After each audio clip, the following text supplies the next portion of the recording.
The earth groaned. Not a rumble, not a tremor, but a deep, guttural expelling of air, like a colossal beast stirring in its sleep far beneath the placid surface of Havenwood. Dust motes danced in the single ray of dying sunlight slicing through the grimy window of Jax Stone's borrowed pickup, each flicker a tiny frantic drumbeat against the unsettling silence that followed the groan. Then came the screams. They erupted in ragged bursts, tearing through the twilight tranquility Jax had sought in this forgotten corner of the country. Not the panicked cries of a bar fight gone wrong, or the sharp yelps of a car crash, but something primal, tinged with a terror that resonated deep in the marrow.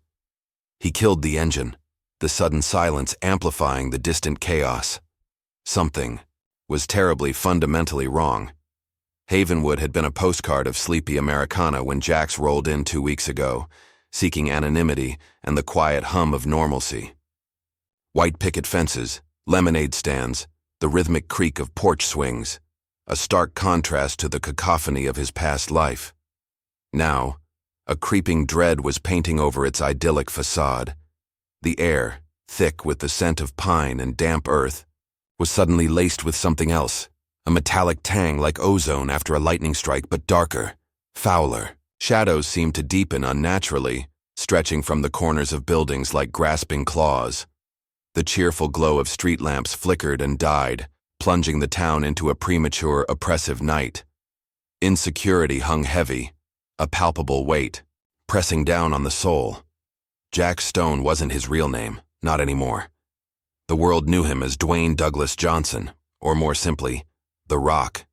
But here, in Havenwood, he was just Jax, a man with calloused hands and eyes that held the gray weariness of too many battles fought and too many losses endured. He was a mountain of a man, yes, sculpted from granite and steel, but beneath the imposing physique was a soul etched with scars both visible and unseen. He carried a worn, leather-bound journal in his duffel bag, a relic from his grandfather, a Baptist preacher who had instilled in him a faith that had been tested, bent, but never broken. That faith, coupled with an unshakable belief in justice, was his engine. Why Havenwood? He'd come seeking solace, a refuge from the noise of a world that seemed determined to tear itself apart. He'd hoped to rebuild the quiet strength within him, a strength that had been chipped away by years of relentless public life and the constant battle against cynicism.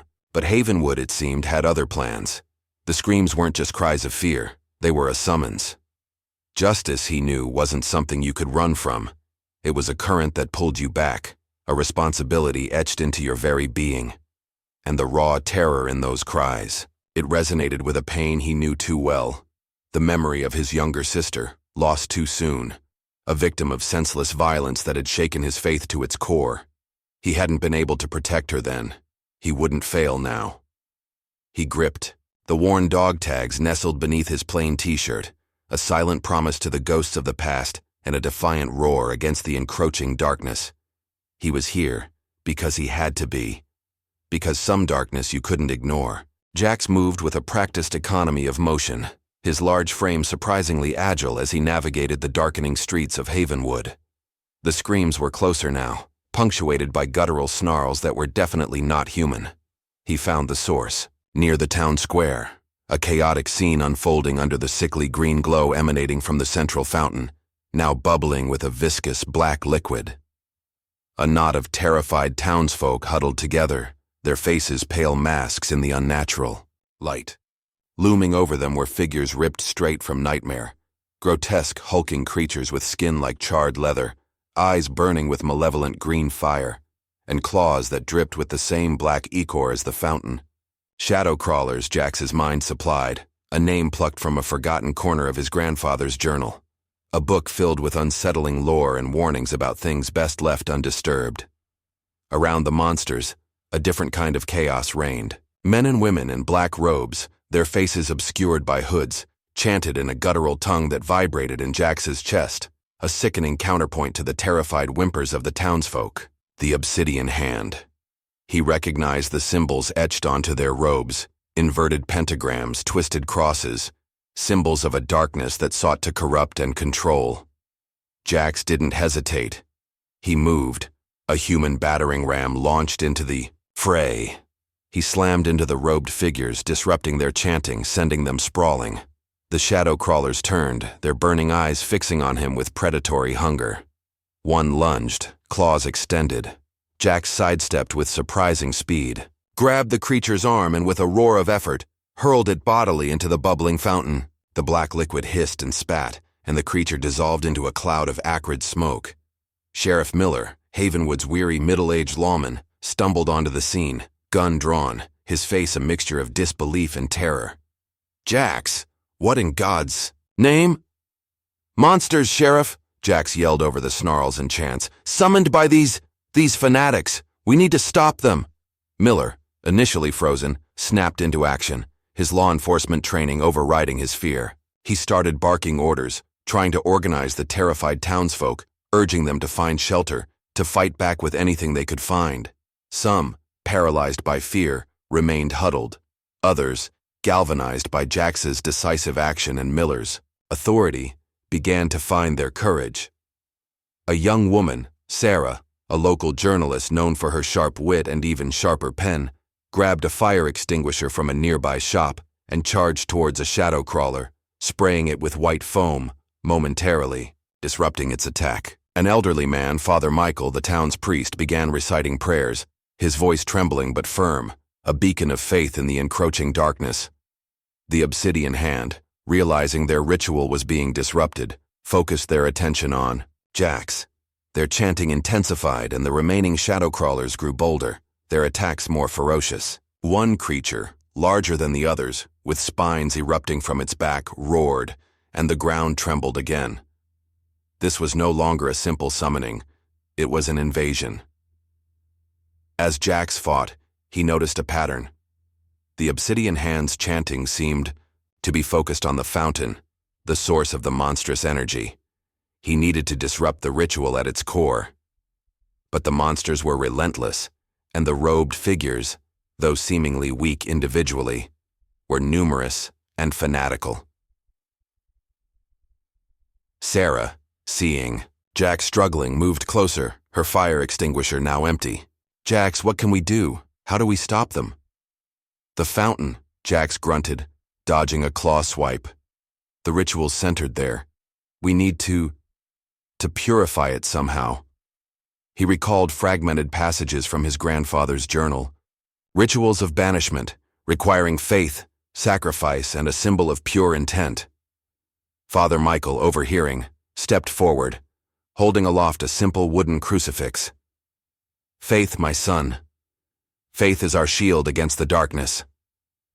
Suddenly, Sheriff Miller, his face grim, pushed through the crowd, carrying a jerry can of gasoline. "I don't know about purification, but fire cleanses everything, right?" He looked at Jax, a desperate hope in his eyes. "We can try to burn it out." Jax looked at the fountain, the bubbling blackness pulsing like a diseased heart. Fire. It was a desperate gamble, but they were running out of options. And time. The air grew colder, the shadows deeper, and the roars of the monsters echoed with growing confidence. The panic in Havenwood was escalating, threatening to consume them all. Jax knew they had to act, and act now, but he also knew that this was just the beginning. The true darkness, he sensed, was yet to come. The stench of gasoline filled the air as Sheriff Miller, with surprising agility for his age, splashed the accelerant around the fountain. The obsidian hand shrieked in protest, their chanting faltering, their attention torn between Jax and the sheriff's reckless act. Jax seized the opportunity, wading deeper into the fray, his fists a whirlwind of righteous fury. He slammed into a shadow crawler, driving it back towards the fountain, then spun, delivering a devastating roundhouse kick to another, sending it crashing into its robed summoner. "Now, Sheriff!" Jax roared, his voice raw with exertion. Miller, flint sparking in his hand, hesitated for a fraction of a second, his eyes reflecting the swirling darkness of the fountain. Then, with a grim nod, he tossed the lit flint. The gasoline ignited with a whoosh, flames erupting around the fountain, licking at the black liquid, casting flickering, dancing shadows that warred with the unnatural green glow. The obsidian hand screamed, their ranks breaking as the flames spread. The shadow crawlers recoiled, hissing and spitting, their charred hides seemingly vulnerable to the purifying fire. For a moment, a surge of hope coursed through Havenwood. The fire was working. They were fighting back. But then, the ground groaned again, deeper, louder than before. The flames around the fountain pulsed, turning from bright orange to a sickly, sulphurous green. The black liquid bubbled faster, rising, overflowing the fountain's rim. From the depths, something vast stirred. Silas, the leader of the obsidian hand, stepped forward, his hood falling back to reveal a gaunt, fanatical face, his eyes burning with a chilling zeal.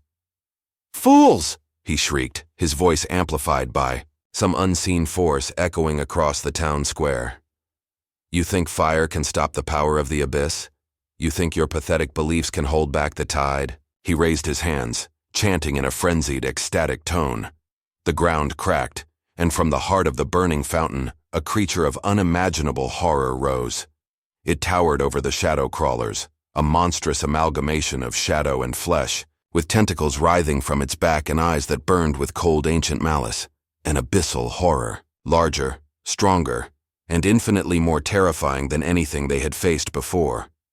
Panic threatened to engulf Havenwood again, but Jax stood firm, his feet planted, his gaze locked on the abyssal horror.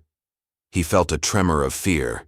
Yes, a primal instinct screaming at him to run, to hide. But beneath the fear, something else surged. A defiant anger, a refusal to yield. He thought of his sister, of the innocent people of Havenwood, of the darkness that threatened to consume everything. He held dear, he wouldn't let it. The abyssal horror roared, a sound that shattered glass and shook bones. It lashed out with a tentacle, slamming into Sheriff Miller, sending him flying across the square. Sarah screamed, rushing to his side. Father Michael, his crucifix clutched, tight, began to pray louder, his voice a desperate plea against the encroaching darkness. Jax charged. He knew brute strength alone wouldn't be enough against this monstrosity. He needed something more. He needed belief. He needed to ignite the same fire in the hearts of the townsfolk that burned within him. He dodged a swipe from the horrors, claws weaving around its massive bulk, drawing its attention away from the injured sheriff and Sarah. He yelled, his voice cutting through the fear and chaos. "Havenwood! Look at this! This is what they want! Fear! Darkness! But we are stronger than this. We are Havenwood. We have faith, we have courage, we will not yield." He pointed to the abyssal horror, then to himself, then to the people huddled around the square. "This is our town, our home. We will defend it. Together." Something shifted in the atmosphere. The fear didn't vanish, but it was tempered by a flicker of defiance, a spark of hope. Sarah, despite her terror, scrambled to her feet, grabbing a broken piece of wood. Father Michael, his prayers reaching a fever pitch, stepped closer to the flames, his crucifix held high. Even Sheriff Miller, groaning in pain, tried to push himself up. Jax felt a surge of adrenaline, fueled by their nascent courage. He knew this was it. The climax. He had to give them something to believe in, something to rally around. He charged at the abyssal horror again, not with brute force but with a focused intensity, a burning belief in the justice of their cause. He fought with a ferocity born of desperation and faith, drawing the monster's wrath, buying time for Havenwood to find its own strength. He was injured, battered, his strength waning, but his spirit burned brighter than ever. This wasn't just about Havenwood anymore. It was about the fight against darkness itself, a fight that required not just muscle, but heart and soul, and unwavering belief in the power of unity and justice. And in that moment, as he stood against the monstrous tide, Jax Stone wasn't just a man. He was a symbol, a rock against the storm, a testament to the enduring strength of the human spirit. Jax, bloodied and bruised, felt the abyssal horror's claw graze his side, a searing pain ripping through him. He stumbled, momentarily losing his footing. But as he fell, he saw it, a flicker of something in the eyes of the townsfolk, something beyond fear. It was resolve. Sarah, wielding her makeshift wooden weapon, charged alongside Father Michael, who now held his burning crucifix towards the abyssal horror. Sheriff Miller, limping but determined, drew his service weapon again, firing rounds into the monster's shadowy form, though they seemed to have little effect. But it wasn't about the physical damage, it was about the defiance. The abyssal horror, momentarily stunned by this unexpected resistance, roared in frustration. Its attention shifted from Jax to the townsfolk, a fatal mistake. Jax, using the distraction, scrambled back to his feet, fueled by adrenaline and pure willpower. He saw Silas, the obsidian hand leader, still chanting, his focus wavering as his ritual began to crumble under the town's unified resistance.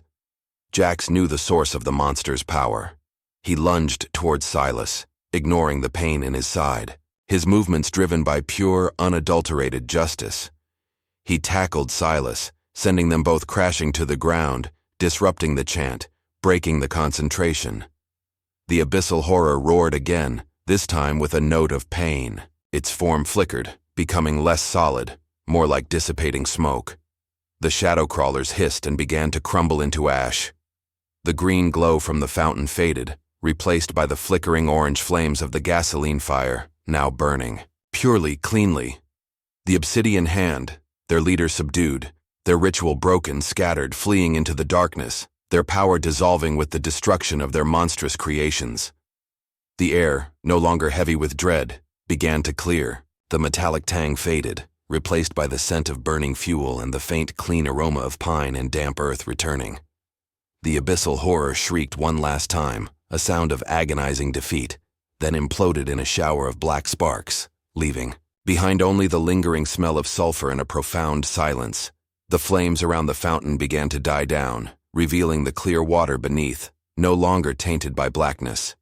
The town square, though scarred and damaged, was free. The monstrous threat was gone. A collective sigh of relief swept through Havenwood, a release of pent-up fear and tension. Tears streamed down faces, mixed with soot and grime. They had survived. Together. Sarah rushed to Sheriff Miller, helping him to sit up, her face etched with concern. Father Michael knelt beside Jax, offering a hand, his eyes filled with gratitude and newfound respect. Jax, accepting the hand, pulled himself up, wincing at the pain in his side. He looked around at the faces of Havenwood, faces that just moments ago had been masks of terror, now illuminated by a fragile, flickering hope. They had lost some windows, some property, and they would carry the memory of this night forever.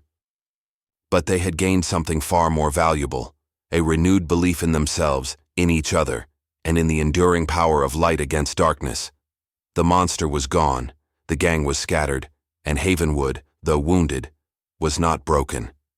It was, in fact, stronger. Dawn broke over Havenwood, painting the sky in hues of soft pink and hopeful gold, a stark contrast to the oppressive darkness of the previous night.